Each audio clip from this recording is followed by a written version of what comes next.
Job లేక ఇబ్బంది పడుతున్నారా? అయితే మెడికల్ కోడింగ్ మీకు మంచి ఆప్షన్. వెంటనే కాల్ చేసి కోర్సులో జాయిన్ అవ్వండి.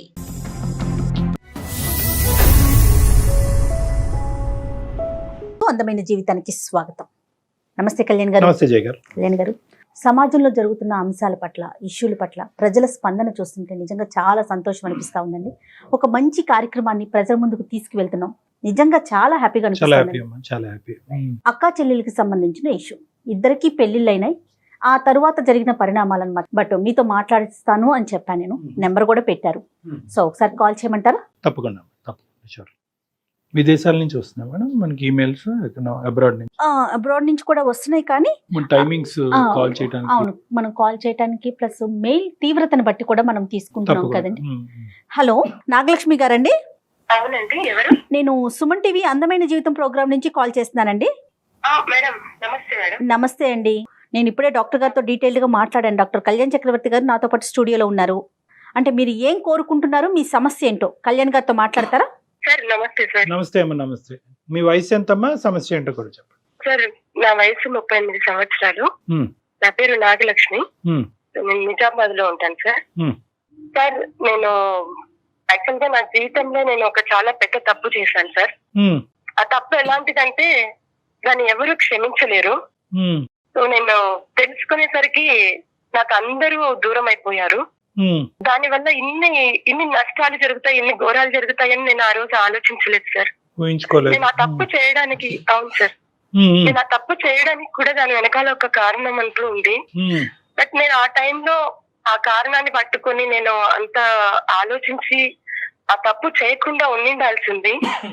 రైట్. మీరు ఇప్పుడు పశ్చాత్తాపడుతున్నారు, అర్థమవుతుంది నాగలక్ష్మి. అసలు ఏం జరిగిందో ఒకసారి డీటెయిల్డ్ గా చెప్పండి. అంటే మా ఫాదర్, మదర్, ఒక చెల్లి, నేను, నలుగురం అండి. మాకు పెళ్లిడి వచ్చినప్పుడు మాకు అంటే వేరు వేరు సంబంధాలు చూసి మాకు మ్యారేజ్ చేశారు.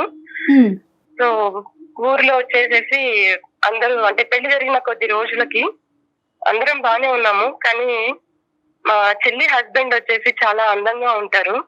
ఓకే. సో చాలా మంది నా స్నేహితులు, ఊర్లో తెలిసిన వాళ్ళు, వీళ్ళంతా వచ్చి నాతో చెప్పేవాళ్ళు, మీ అమ్మ నాన్న ఎందుకు నీకు ఇంత యావరేజ్ గా ఉన్న భర్తను తెచ్చినారు, మీ చెల్లికేమో అంత అందగాన్ని తీసుకొని వచ్చినారు, మీరు మార్చుకుంటే బాగుంటుందేమో, ఈడు జోడలు బాగుంటుంది. ఓ రకంగా చెప్పాలంటే నువ్వు చాలా అందంగా ఉంటావు, కానీ నీకేమో అలా ఈ మొగుడు దొరికినాడు, మీ చెల్లెలకేమో మంచి భర్త దొరికినాడు కదా అని ఇలా చెప్పడము. నేను వాటి గురించి పెద్దగా పట్టించుకోలేదు, కానీ ఏదో ఒక సందర్భంలో అలా ఆలోచించాల్సి వచ్చింది. ఎంతకాలం అమ్మా ఇది, ఎంతకాలం క్రితం విషయం అమ్మా? ఎంతకాలం క్రితం ఇది? ఎన్ని ఇయర్స్ అయింది? 15 సంవత్సరాలు అయింది. 15 ఇయర్స్ అయింది. మీకు మీ చెల్లి ఏజ్ గ్యాప్ ఎంతమ్మా? నాకు నా చెల్లి ఏజ్ గ్యాప్ వచ్చేసి ఒక 4 years ఉంది సార్. ఇద్దరు పెళ్లి ఒకే వేదిక మీద జరిగిందా? ఒకే వేదిక మీదనే జరిగింది సార్. ఎందుకు అలా 4 సంవత్సరాలు చిన్నదన్నటువంటి ఆమె మీ పెళ్లి ఒకే వేదిక మీద ఎందుకు చేయాలనుకున్నారు పెద్దవాళ్ళు? అంటే పేరెంట్స్ ఇద్దరిది ఒకేసారి చేస్తే అయిపోతుందని అనుకున్నారు. బట్ నా చెల్లి హస్బెండ్ పెద్దవాడే వయసులో. సో కాకపోతే మంచి సంబంధం కుదిరింది అని చేసేసారు. కానీ ఎప్పుడు మేము మాట్లాడుకున్నది లేదు, ఎందుకంటే మ్యారేజ్ అయిపోయాక ఎవరి జీవితం అయిపోయింది. ఒక సందర్భంలో నేను, మా చెల్లెల హస్బెండ్, మేమందరము కలవాల్సి వచ్చింది. అలా కలిసినప్పుడు ఆయనతో మాట్లాడాము. సో ఇలా మాట్లాడుతూ ఉండగా ఆ సందర్భంలో ఏమైందంటే మా ఇద్దరికి ఒకరి మీద ఒకరికి ఇష్టం అనేది ఏర్పడింది.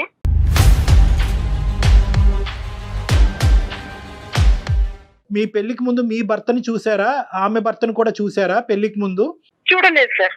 అమ్మ వాళ్ళు ఏ సంబంధం అయితే తెచ్చారో నేను అదే సంబంధం పెళ్లి చేసుకున్నాను. చెల్లి కూడా అంతేనండి? చెల్లి కూడా అంతే. సో ఎవరు కూడా మీ భర్తని మీరు చూడలేదు, చెల్లి భర్తను కూడా మీరు చూడలేదు, పెళ్లికి అయితే మాత్రం రెడీ అయ్యారు, పెళ్లి చేసుకున్నారు. ఏమ్మా? అంటే ఫోటోస్ అవి చూసాం కానీ పెద్దగా అప్పుడు పట్టించుకోలేదు సార్. కాకపోతే ఊర్లో ఉన్న వాళ్ళు అందరూ చెప్పడం తోటి నాకు అట్లా ఒకలాంటి ఫీలింగ్ వచ్చిందనమాట. ఏమని చెప్పేవారమ్మా ఊర్లో వాళ్ళందరూ? ఏమని చెప్పేవారు?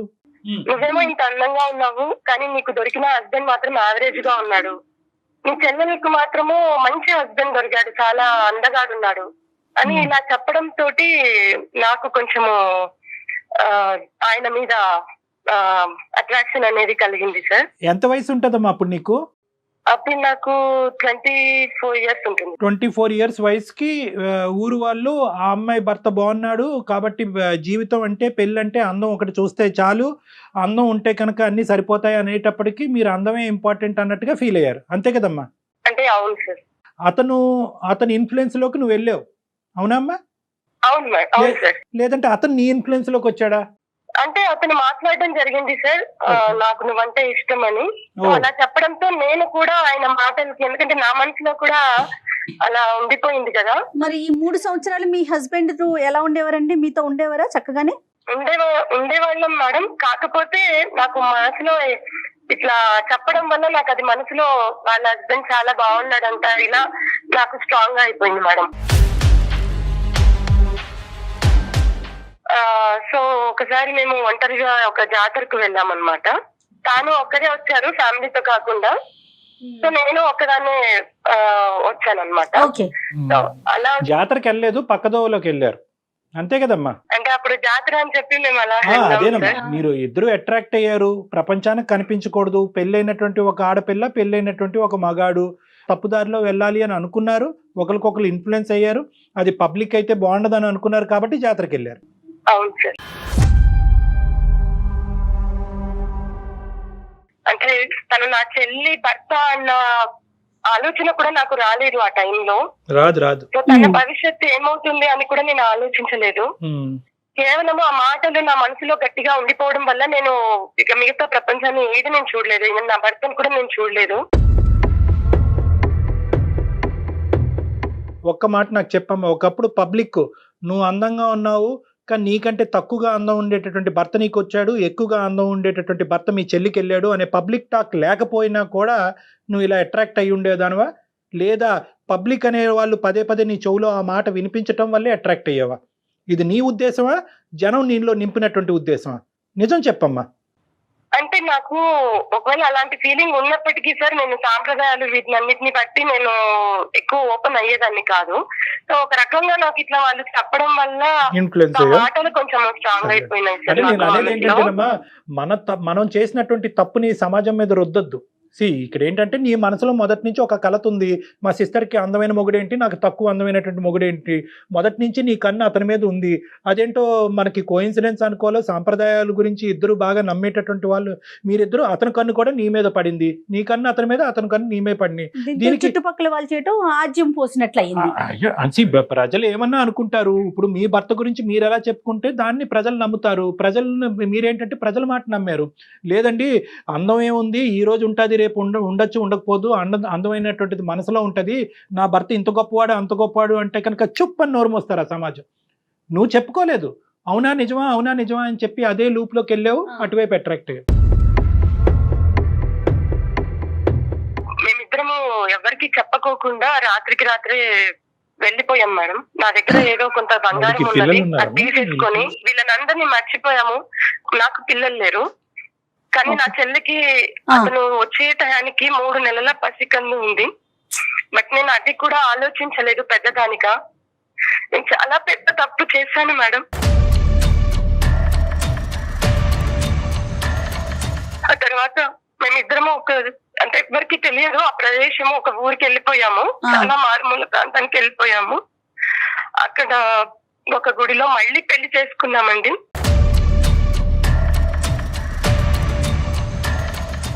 వీళ్ళందరినీ మర్చిపోయి కొత్త జీవితం స్టార్ట్ చేశాము. ఇదిలా కొన్ని సంవత్సరాలు జరుగుతుండగా మాకు ఒక బాబు పుట్టాడు.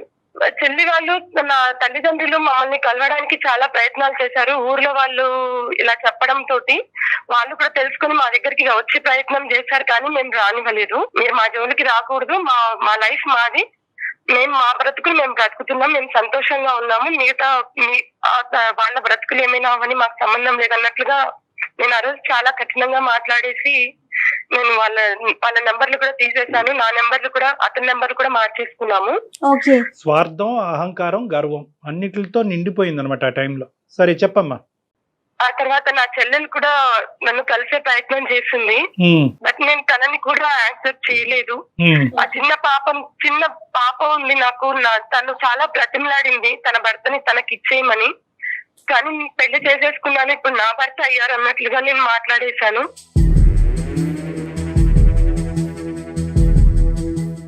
నా చెల్లెల్ని కూడా ఇంకొక పెళ్లి చేద్దామని వాళ్ళు ప్రయత్నం చేసినా తను మాత్రం ఇంకొకరిని పెళ్లి చేసుకోలేదు.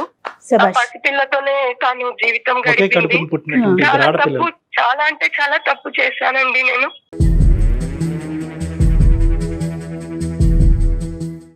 తనతోనే జీవితం నాకు బాగుందని నేను ఇలా అనుకున్నాను. కానీ దీని వెనకాల ఇంత బాధ ఉంది, ఒక్కళ్ళని ఇలా నేను బాధ పెడుతున్నానని మాత్రం నేను ఆ టైంలో గ్రహించలేకపోయినాను.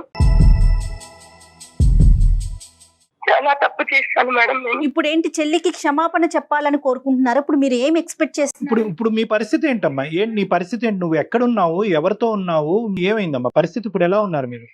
ఇప్పుడు నా హస్బెండ్ కూడా లేరు మేడం. నా హస్బెండ్ కూడా చనిపోయారు.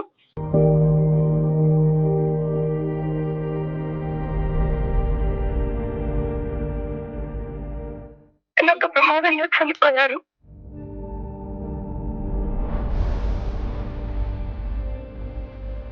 మాకొక బాబు ఉన్నాడు.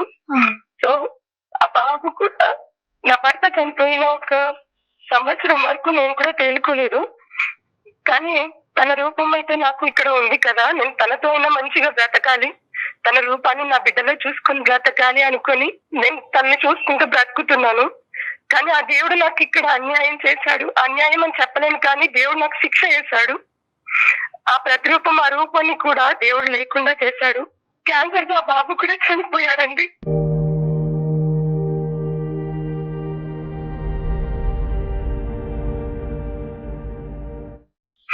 ఇప్పుడు ఎవరు లేని అనాథమైపోయాను.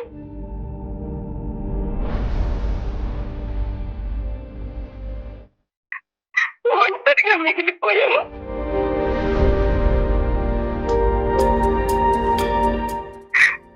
నా చెల్లికి నేను చేసిన తప్పుకు దేవుడు నాకు చాలా శిక్ష విధించాడు.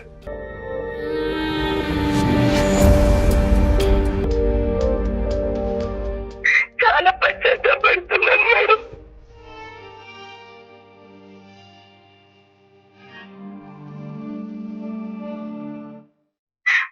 ఒంటరితనంతో ఎలా బాధపడు, ఎలా ఉన్నాను నా చెల్లెలప్పుడు, ఎలా భరించిందో నాకు ఇప్పుడు అర్థమవుతుంది.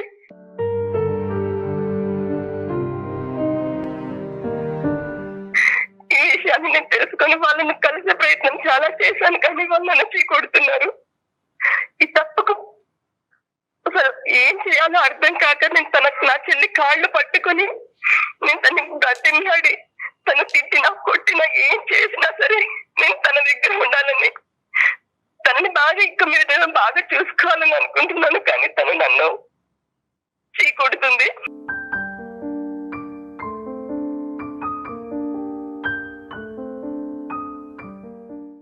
తనకు ఒక పాప ఉంది. సో ఒక బాబుని పోగొట్టుకుని నేను ఎంత బాధ అనుభవిస్తున్నానో, కానీ తండ్రి లేకోకుండా ఆ పాప ఎలా పెరిగిందో అని తెలుసుకుంటే నాకు ఇప్పుడు చాలా బాధేస్తుంది.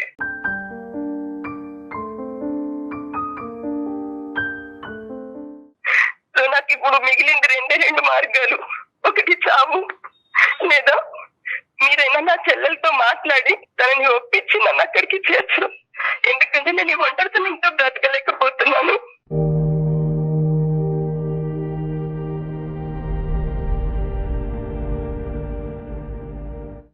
నాకు దయచేసి మీరైనా న్యాయం చేయండి మేడం.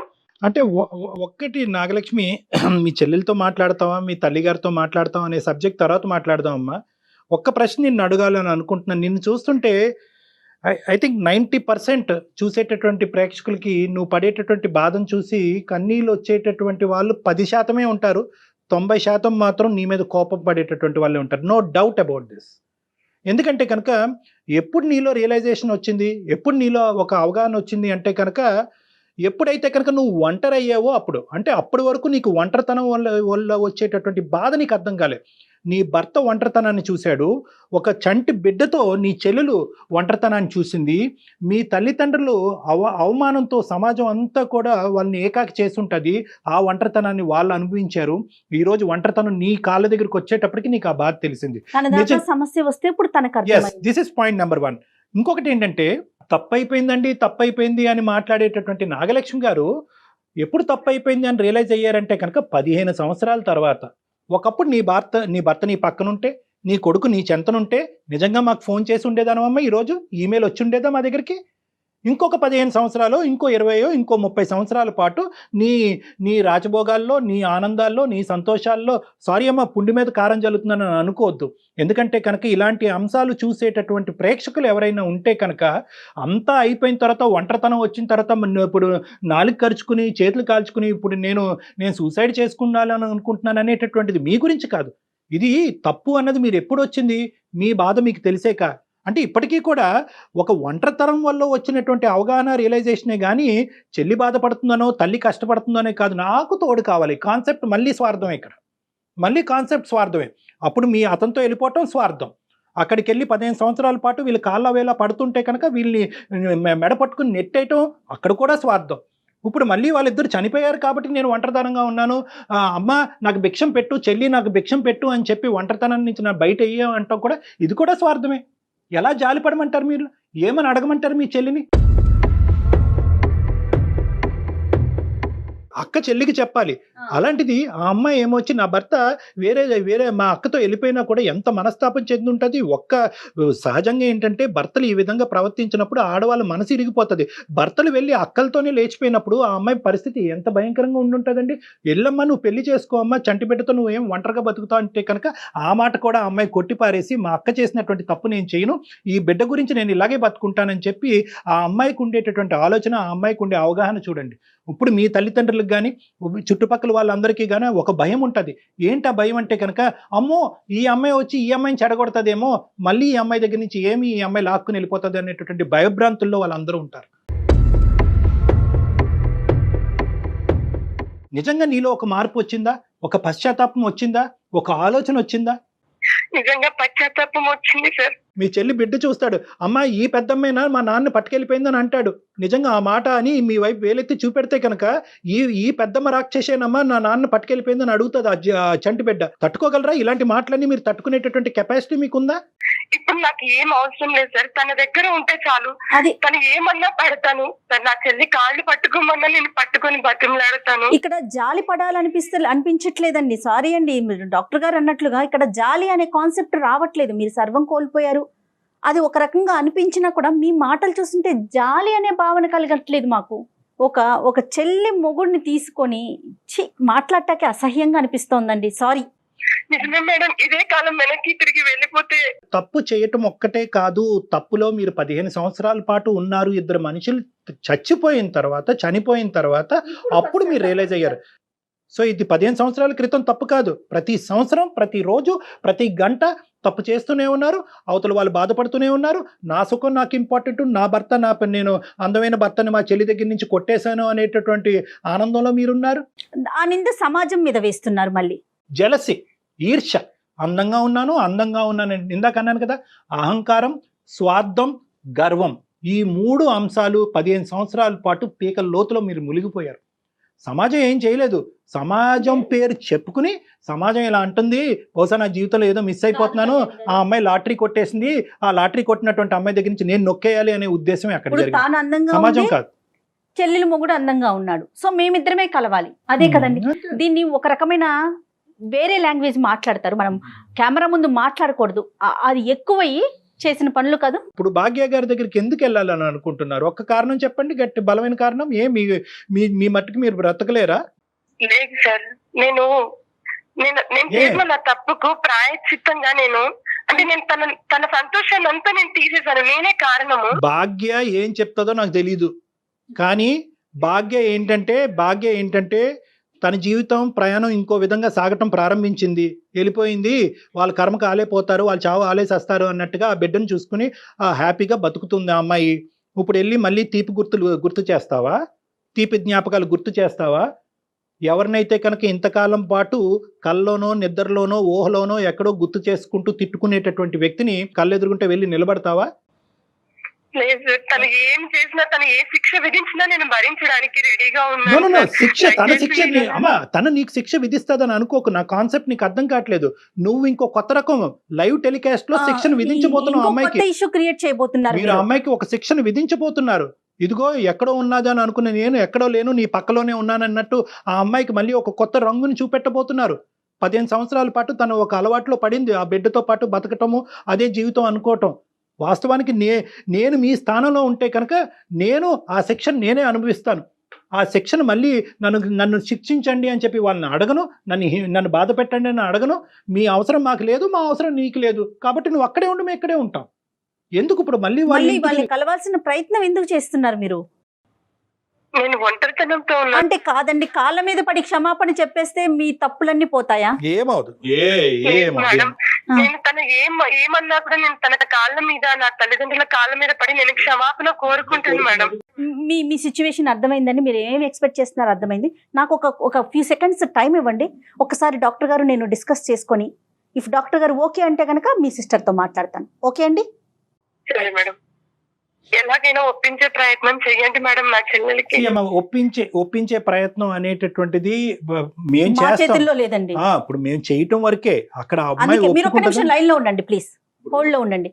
కళ్యాణ్ గారు ఏం చేద్దాం చెప్పండి. ఇప్పుడు రెండు వే చేయాలి మేడం. ఒకటి, అసలు ఎందుకు నాగలక్ష్మి మళ్ళీ భాగ్య దగ్గరికి ఎందుకు వెళ్తుంది అనేటటువంటి కాన్సెప్ట్. ఇప్పుడు భాగ్యకి అదే వస్తుంది. ఇప్పుడు వరకు గుర్తుకు రానటువంటి చెల్లి ఇప్పుడు ఎందుకు గుర్తొచ్చిందండి? అంతే కదా. 15 సంవత్సరాల పాటు ఆవిడ గుర్తుకు రాలేదు. భాగ్యలక్ష్మి యొక్క భర్తతో పాటు ఈవిడ సంసారం చేసింది ఇంతకాలం.